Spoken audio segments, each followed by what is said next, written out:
Welcome to this tutorial on how to use the SDK for Uniswap v2. Uniswap is a popular decentralized exchange protocol that enables the trading of Ethereum-based assets. The Uniswap v2 SDK provides a set of tools and libraries that make it easy to interact with the Uniswap protocol from your own applications. To get started, you will need to install the Uniswap v2 SDK using npm or yarn. Once installed, you can import the library into your project and start using its functions. The SDK provides a range of features including the ability to fetch prices and liquidity data, execute trades, and provide liquidity to the protocol. The first step in using the SDK is to set up a provider.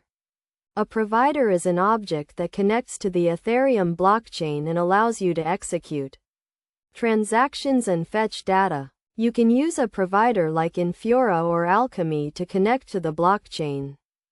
Once you have a provider set up, you can use the SDK to fetch prices and liquidity data.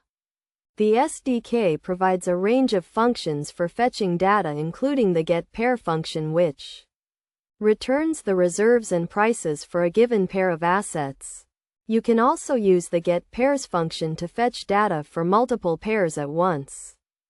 To execute a trade, you will need to set up a wallet and connect it to the provider. The SDK provides a range of functions for executing trades, including the swapExact tokens for tokens function, which allows you to swap one asset for another. You can also use the getAmountsToSwap function to calculate the amounts of assets to swap. Providing liquidity to the protocol is also straightforward using the SDK. You can use the addLiquidity function to add liquidity to a pair and the removeLiquidity function to remove liquidity. The SDK also provides functions for fetching liquidity data and calculating the amounts of assets to provide. Best practices for using the Uniswap v2 SDK include handling errors and exceptions properly, testing your code thoroughly, and keeping your dependencies up to date. It is also important to understand the risks and fees associated with trading and providing liquidity on the Uniswap protocol.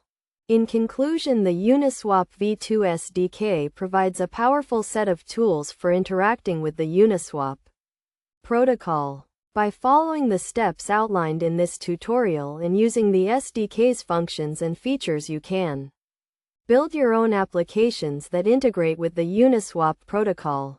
Remember to always follow best practices and test your code thoroughly to ensure that your applications are reliable and secure.